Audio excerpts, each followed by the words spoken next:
Hello, my name is David Ardon. Myself, along with my group member, Miranda Whitman, will be conducting this presentation of the Ku Klux Klan's terrorism inside of Canada. This presentation was made for Terrorism in Society, taught by Michael Trump.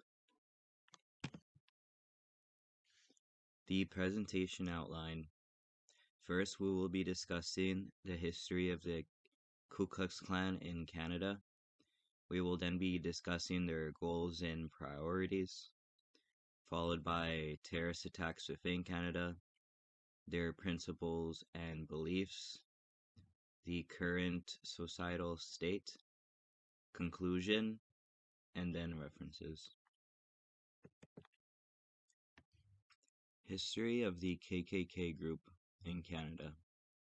Discussing the history of the Ku Klux Klan within Canada, the politically right-winged extremist group known as the Ku Klux Klan have been active in Canada since the early 1920s.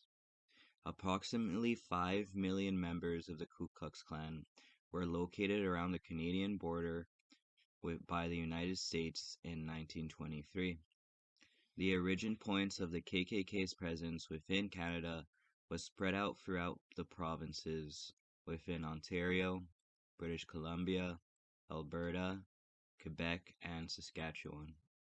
The KKK is also the longest recorded group having the active status as a politically right-wing extremist terrorist group in Canada, having started under different names such as the Canadian Ku Klux Klan, the Ku Klux Klan of Canada, and the Ku Klux Klan of the British Empire.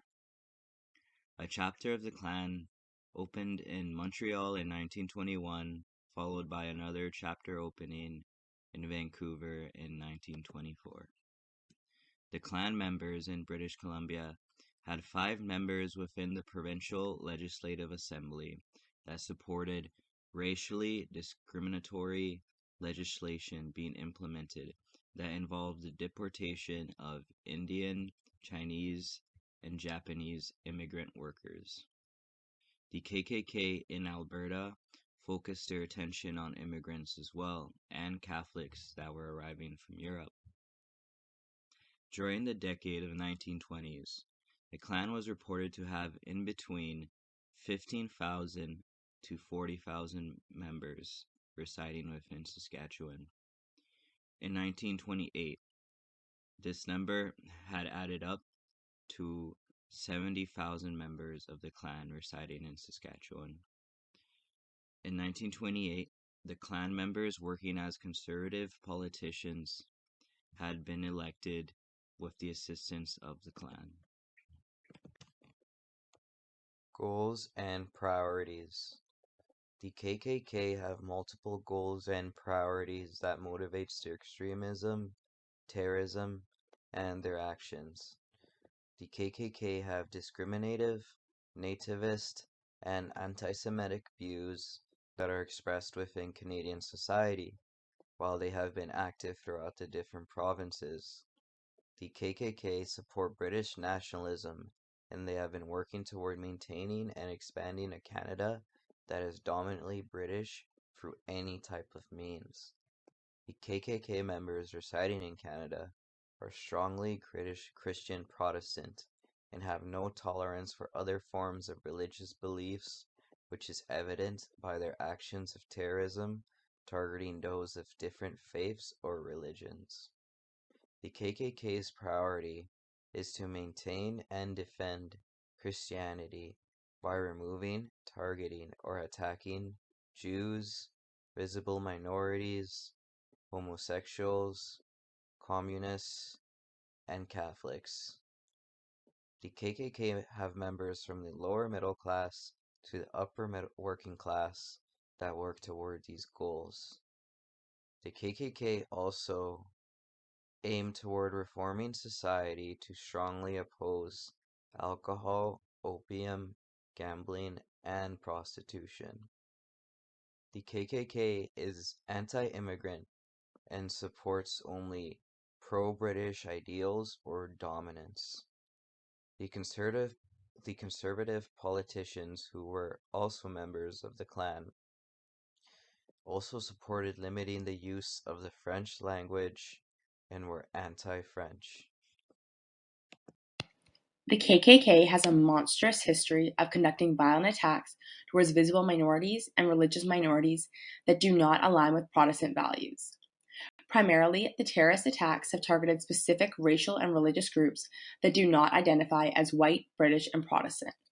The attacks committed by this terrorist organization have been violent and show intent to abolish the race and or religious group targeted.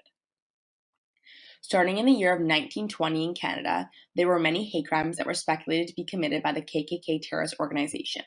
However, some did not have enough evidence present to declare the group responsible. That being said, the following events are notable tragedies in Canada's history. In 1922, the KKK conducted multiple arsons towards Catholic targets in Quebec. From 1923 to 1924, multiple fires had started at Catholic churches and a Catholic cathedral in Quebec. Although the fires had not been confirmed to be carried out by KKK members, public opinion at the time pointed towards the KKK. In 1924, an arson was carried out by KKK members in Manitoba, specifically targeting St. Boniface College. This resulted in the death of 10 students. Another college was also target of an arson named Juvenile College. Additionally, a church was subject to a robbery by the KKK in Samuel, Ontario. The KKK had used explosives, specifically dynamic, to bomb St. Mary's Catholic Church, located in Barrie, Ontario, in 1926. Additionally, the KKK conducted anti-Black violence in Amherstburg, Ontario, within August of 1965.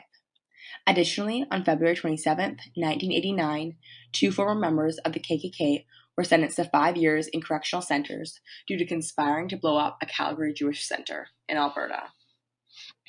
Unfortunately, it is unclear if these events are the extent of the heinous terrorist attacks the KKK had committed, due to the documentation and research of Canada's dark past being quite bleak. The KKK operates around right-winged extremist principles and beliefs centered around anti-government ideals, racism, fascism, white supremacy, white nationalism, anti-Semitism, nativism, as well as anti-immigration, anti-globalization, anti-free trade, anti-abortion, homophobia, anti-taxation, and pro-gun rights stances, essentially only entirely protecting white Protestant males. The terrorist organization is built on strong Protestant beliefs and principles, which strives to protect Western Christian principles by eliminating visible minorities and conflicting religions. The terrorist organization believes that ethnicities have a hierarchy and that all ethnicities are not equal and some must be abolished. The perceived hierarchy of ethnicities is evident through the heinous hate crimes the KKK has committed targeting visible minorities. After the terrorist organization entered into Canada from the US in 1920, the main objective was to keep Canada British, meaning the hate crimes towards minority groups were committed with the objective of abolishing all non-white, non-British residents of Canada. The KKK took advantage of the state of Canada after World War I, when Canada transitioned from a colony to a nation. At this time, many residents of Canada were proud of their Canadian values, however, did not want to lose the identity of being British. Given the state of Canada at the time, the group took advantage of the cultural conflict and advertised themselves as a social organization that takes strong pride in being British. As many Canadians identified as British, they initially showed interest in the organization. The KKK became the fastest growing social organization in a year's time until people began to entirely realize the extremist principles of the group. The organization was not denounced until Premier James Gardner publicly condemned the organization and announced the group as un-British, stating that Canada prides themselves in their true British values by respecting minority rights. The KKK group continued to actively commit hate crime for over a decade after the Premier's denouncement, despite losing members who did not share the same principles as the terrorist organization. Even though the KKK has not been reported to commit any acts of terrorist attacks since the 1900s within Canada, there has been activity that suggests the group may still be conspiring. In Chilliwack, BC in 2016, several people received pamphlets on their doorstep advertising the social group of the Klux Klan. The pamphlets included information regarding the safety of white children, encouraging white families to stand up, be proud of who they are, and protect their own. This language is very similar to the jargon used in the white supremacist rallies the terrorist organization held in the 1920s upon arrival to Canada. That being said, it is difficult to predict the future trends of right wing terrorism, as it is heavily impacted by the social climate of society, which is frequently adapting. However, as social movements continue to push towards equality, reconciliation, and advocacy of anti racism, tension increases with extremist right wing terrorist organizations, which inevitably increases the likelihood of hate crimes and attacks. The Ku Klux Klan in Canada has been the longest active organization aligned to the far right of the political spectrum, having committed multiple terrorist attacks since their inception solely to further their goals in keeping Canada British. The KKK having been formed in Canada from their American counterpart in 1920 and at their peak having 70,000 members in Saskatchewan, along with an estimated 5 million at the Canadian border. The organization has committed multiple acts of terrorism throughout the provinces, targeted on specific racial and religious groups. The violent hate crimes and attacks have resulted in deaths of many innocent people, injury of others, and destruction of sacred property. The Canadian formation of the KKK also strongly prioritizes the British Dominion of Canada as well as the religion of Christian Protestant, while opposing immigrants, minority groups, and religions conflicting with Protestant values, such as Catholics, Hebrews, and those on the left side of the political spectrum. Even though the violent attacks executed by the KKK have subsided in Canada, it does not mean that the group has been abolished. As previously discussed, the strong social movements advocating for overdue action of reconciliation, advocacy for anti-racism, and equality increases the tension within extremist right-wing terrorist groups, thus becoming a predictor of hate crime. In conclusion, the overview of the Canadian Ku Klux Klan provides insight regarding the formation of the white supremacist, extremist right-wing terrorist organization within Canada, highlighting the heinous hate crimes and terrorist attacks they committed and where Canada now stands today.